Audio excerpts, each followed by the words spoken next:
Hello बच्चों, a very good evening to all of you. Myself Sajid sir, और ये है हमारा प्यारा सा चैनल कोटा पैटर्न साइंस वाला। हम लेकर आ गए रिफ्रैक्शन ऑफ लाइट का लेक्चर नंबर 2। ठीक है, चलो कॉपी और पेन निकाल लो और नोट्स बनाना शुरू करो। ठीक है, चलो लगाओ, हेडिंग लगाओ, laws of refraction. Laws of refraction. तो हमने एक फिनोमिनॉन पढ़ी थी, रिफ्रैक्शन ऑफ लाइट। और जो भी बंदे डायरेक्ट इधर आ गए हैं उनसे मैं रिक्वेस्ट करूंगा, पहले आप जाइए लेक्चर नंबर 1 पूरा देखिए, उसके बाद यहां पर आइए, जिसमें आपको रिफ्रैक्शन की फिनोमिनॉन अच्छे से समझ आ जाएगी। हमने वो डूबते हुए आदमी का एग्जाम्पल देखा था, सैंड पे से वो ज्यादा स्पीड से रन होता है। ठीक है ना, कुछ इंटरेस्टिंग सी बातें की थी, पहले वो देख के आइए, फिर यहाँ पे आपको ये अच्छे से समझेगा। और इस लेक्चर में हम रिफ्रैक्टिव इंडेक्स बहुत ही बढ़िया से समझाएंगे, फिर से समझाएंगे। ठीक है, तो पहले लॉज ऑफ रिफ्रैक्शन देख लेते हैं हम। और रिफ्रैक्शन देखने से, लॉज ऑफ रिफ्रैक्शन देखने से पहले रिफ्रैक्शन की मैं डायग्राम ड्रॉ कर देता हूं। इमेजिन करो ये दो मीडियम है, this is medium first and this is medium second. ठीक है ना, तो हम नॉर्मल ड्रॉ कर लेते हैं। Suppose this is the normal, इसका रिफ्रैक्टिव इंडेक्स है म्यू1। म्यू1 या हम n से डिनोट करेंगे बच्चों, रिफ्रैक्टिव इंडेक्स हम n से डिनोट करेंगे, n1। इसका रिफ्रैक्टिव इंडेक्स है n2। Refractive index, refractive index, okay. और सपोज ये इंसिडेंट रे है, सीबीएसई में इसका जो सिंबल है वो n यूज हुआ है, इसलिए हमें भी n यूज करना चाहिए।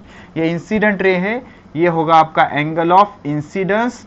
और सीधा न जाते हुए, सीधा न जाते हुए, when light ray passes from one medium to another medium it slightly bend। तो बेंड ये टूवर्ड्स द नॉर्मल भी हो सकता है, अवे फ्रॉम द नॉर्मल भी हो सकता है, डिपेंड करेगा कौन से मीडियम से कौन से मीडियम में जा रहा है। If it is passing from rare to denser then it bend towards the normal, and if it is passing from denser to rarer then it bend away from the normal। हम assume करते हैं कि ये denser medium है और ये rare medium है, तो ये हो जाएगा आपका एंगल ऑफ रिफ्रैक्शन। ठीक है ना, एंगल ऑफ इंसिडेंस की डेफिनेशन आपको पता है रिफ्लेक्शन ऑफ लाइट से, the angle between incident ray and normal is called as angle of incidence. यहां पर मैं R is equal to angle of refraction लिख देता हूं, रिफ्रैक्शन। और इसकी डेफिनेशन लिख देता हूं मैं, डेफिनेशन कुछ इस तरह से होगी, एंगल बिटवीन रिफ्रैक्टेड रे, ये कौन सा था, इंसिडेंट रे। ठीक है ना, ये क्या था, incident ray, this is incident ray, और दिस इज रिफ्रैक्टेड रे, रिफ्रैक्टेड रे। और ये जो फिनोमिनॉन है ये कौन सी है, रिफ्रैक्शन। और पिछले लेक्चर में हमने देखा था कि रिफ्रैक्शन क्यों होता है, क्यों ये ऐसे न जाकर ऐसे जाती है, इसका रीजन होता है Fermat's principle. Okay, Fermat scientist था ना, उसका principle of least time, light always in hurry. ठीक है ना, तो एंगल ऑफ रिफ्रैक्शन होता है ये रिफ्रैक्टेड रे और नॉर्मल के बीच का एंगल, एंगल बिटवीन रिफ्रैक्टेड रे, विच रे, refracted ray and a normal is called, उसे हम क्या कहते हैं, is called angle of refraction. उसे हम क्या कहते हैं, एंगल ऑफ रिफ्रैक्शन। इस सेपरेट से आप इसे नोट कर लीजिए बढ़िया से। ठीक है, हो गया, चलो ठीक है। अभी हम लॉज बना देते हैं, 3 लॉज ऑफ रिफ्रैक्शन। बेसिकली 2 ही होते हैं, लेकिन हम डिटेल में जाएंगे थोड़ा सा, 3 लॉ पढ़ेंगे। इसका जो पहला लॉ होता है वो क्या होता है, incident ray comma refracted ray and normal lies in the same plane. इसका क्या मीनिंग होता है सर, सेम प्लेन में तो है ना, अब इसका क्या यूज होता है। इमेजिन करो ये एक प्लेन है, ये दूसरा प्लेन है हमारे सामने का, ये कुछ इस तरह से, ये एक प्लेन है और ये एक प्लेन है। अगर लाइट इस प्लेन में इंसिडेंट हो रही है तो रिफ्रैक्ट भी इसी प्लेन में होगी, ऐसे बाहर नहीं आएगी वो, या ऐसे अंदर नहीं जाएगी, उस प्लेन को लीव करेगी क्या वो, नहीं। तो इंपॉर्टेंट लॉ है, incident ray, refracted ray and normal lies in the same plane, board के प्लेन में है वो। सेकंड लॉ क्या होता है, ये भी इंपॉर्टेंट है, इंसिडेंट रे एंड रिफ्रैक्टेड रे lies on opposite side of normal, lies on opposite side of normal. ठीक है, पहले ये दो लॉ आप अच्छे से लिख लो, तीसरा लॉ हम सेपरेट बहुत डिटेल में जाकर एक्सप्लेन करेंगे। हो गया, हो गया, चलो ठीक है। थर्ड लॉ, और जो कुछ भी होता है, जो कुछ भी हम ये रिफ्रैक्शन पढ़ते हैं, ये पढ़ते हैं थर्ड लॉ के लिए, ठीक है ना। तो थर्ड लॉ थोड़ा सा डिटेल में मैं एक्सप्लेन करूंगा। इमेजिन करो पिछली ही सिचुएशन कुछ इस तरह से, ये मीडियम फर्स्ट, ये मीडियम फर्स्ट और ये मीडियम सेकेंड, ठीक है। इसका रिफ्रैक्टिव इंडेक्स n1, इसका रिफ्रैक्टिव इंडेक्स n2, ठीक है ना। तीन नॉर्मल ड्रॉ कर लेता हूं मैं, 1 2 3, ठीक है ना। और हमने ऐसा अज्यूम किया है कि n2 is greater than n1। इसका मतलब क्या है, ये डेंसर मीडियम है। कौन सा मीडियम है, डेंसर, और ये कौन सा मीडियम है, रेरर। मतलब लाइट कैसे ट्रैवल होगी, एक मीडियम से दूसरे मीडियम में ट्रैवल होते वक्त light should bend towards the normal. अभी हमने क्या किया, इस लाइट को इस पर कुछ इस तरह से इंसिडेंट किया, ठीक है, ये एंगल ऑफ इंसिडेंस है। तो सीधा न जाते हुए लाइट क्या हो जाएगी, कुछ इस तरफ बेंड हो जाएगी। तो ये होगा R, ये होगा I, इसे कहते हैं I1, इसे कहते हैं R1।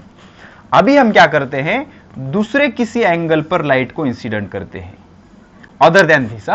तो ये एंगल हो गया I2, इसको ऐसे जाना चाहिए था, ऐसे न जाते हुए इट बेंड लाइक दिस, तो इसे हम कहेंगे R2। और तीसरी बार हम क्या करते हैं, कुछ इस तरह से इंसिडेंट करते हैं, इसे हम कहेंगे I3। ये अलग अलग एंगल है, I1 I2 I3। तो ये जाना चाहिए सीधा, बट प्रॉपर्टी क्या है रिफ्रैक्शन की, it bend towards the normal. Why bend towards the normal, because light is passing from rarer medium to denser medium, rarer medium to denser medium. अब scientist ने क्या किया, अब साइंटिस्ट बहुत कलाकार होते हैं बच्चों, ठीक है ना। साइंटिस्ट की वजह से दुनिया चल रही है, अच्छे अच्छे प्रिंसिपल आए, सब मशीन बने।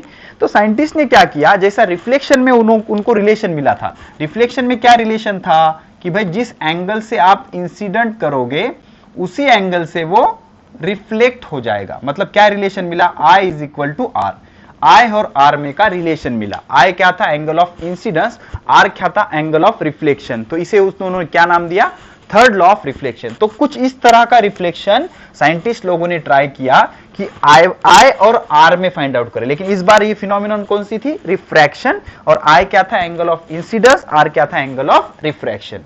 So they try to find the relation between I and R, but this time I is angle of incidence and R is angle of refraction। तो उन्होंने अलग अलग कॉम्बिनेशन ट्राई किए, उन्होंने I और R तो सेम होने का क्वेश्चन ही नहीं था, डेफिनेटली ये बड़ा है ये छोटा है। तो उन्होंने क्या किया, I1 by R1, I2 by R2 ये फाइंड आउट किया, इक्वल नहीं आया। बहुत से कॉम्बिनेशन ट्राई किए, I1 square by R1, I2 square by R2 ये फाइंड आउट किया, ये भी ठीक नहीं आया। I1 R1, I2 R2 ये कॉम्बिनेशन ट्राई किया, ये भी इक्वल नहीं आया। बहुत सारा स्ट्रगल करने के बाद किसी एक साइंटिस्ट ने डिस्कवर कर लिया इन दोनों का रिलेशन। उस साइंटिस्ट का नाम था स्नेल्स, इसीलिए इस लॉ को कहते हैं स्नेल्स लॉ। क्या कहते हैं, Snell's law. This law is called as Snell's law. और वो रिलेशन क्या था, उस साइंटिस्ट ने क्या नोट किया कि इस एंगल का sign I1 divided by sine R1 और इस रिफ्रैक्शन का मीडियम सेम होने चाहिए, मीडियम वही होने चाहिए, n1 और n2 वाला। तो for pair of medium sine I1 by sine R1 is always equal to sine I2 by sine R2। अभी आपको पता नहीं कि साइन क्या है, तो आप जाइए मैथमेटिकल टूल, अच्छी सी सीरीज है वहां पर, एक तरफ से देखिए, ट्रिग्नोमेट्री का टेंशन ही चला जाएगा आपका, जिंदगी भर का टेंशन चला जाएगा अप टू नीट एग्जाम या जेई एग्जाम, ठीक है ना। तो sine I1 by sine R1, sine I2 by sine R2 और sign I3 by sine R3 ये ऑलवेज क्या आ रहा था, कांस्टेंट आ रहा था। अभी हुआ नहीं, कैमरा चेक कर लेता हूं मैं, ठीक है। तो हमेशा ये रेशियो क्या आ रहा था, कांस्टेंट। और जब उन्होंने इस मतलब एक ही वैल्यू आ रही थी, अगर इसको कैलकुलेट करेंगे, सपोज ये किसके लिए है, फॉर वाटर, ये वाटर है समझो और ये एयर है, तो ये वैल्यू कितनी आ रही थी 4/3, ये वैल्यू कितनी आ रही थी 4/3, ये वैल्यू कितनी आ रही थी 4/3।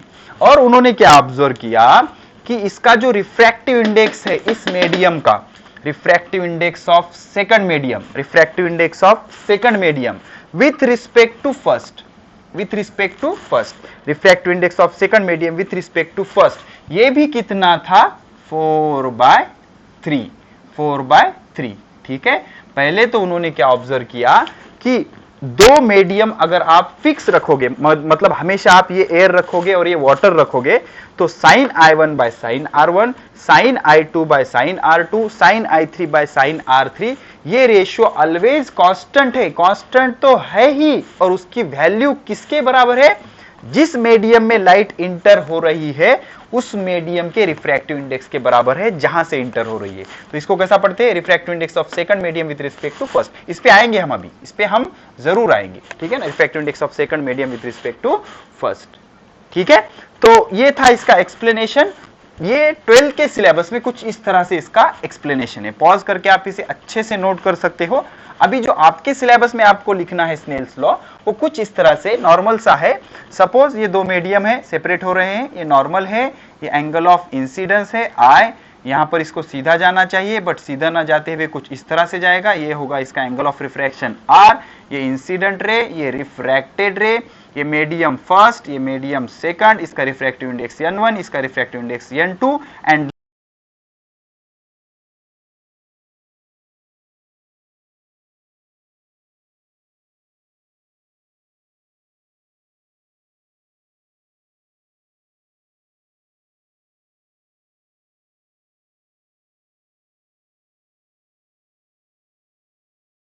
तो इसका स्टेटमेंट कुछ इस तरह से होता है, the ratio of the third law का, the ratio of sine of angle of incidence, sine of angle of incidence to the, ये रेशियो है ना भाई, sine of angle of incidence to the sine of angle of refraction is always remains constant, but when the ratio of sine of angle of incidence to the sine of angle of refraction is always remains constant for given pair of medium, मतलब आप medium बदल दोगे तो वो बदल जाएगा, लेकिन उन दोनों मीडियम के लिए कांस्टेंट रहेगा। अभी एयर और वाटर के लिए हमेशा कांस्टेंट रहेगा for given pair of medium, and is called, और इसे हम क्या कहते हैं, is called refractive index of second medium, refractive index of second medium with respect to first, with respect to first. इस पे मैं आऊंगा अगली पॉइंट पे, ठीक है ना। तो ये क्या हो गया हमारा स्नेल्स लॉ, इसे क्या कहते हैं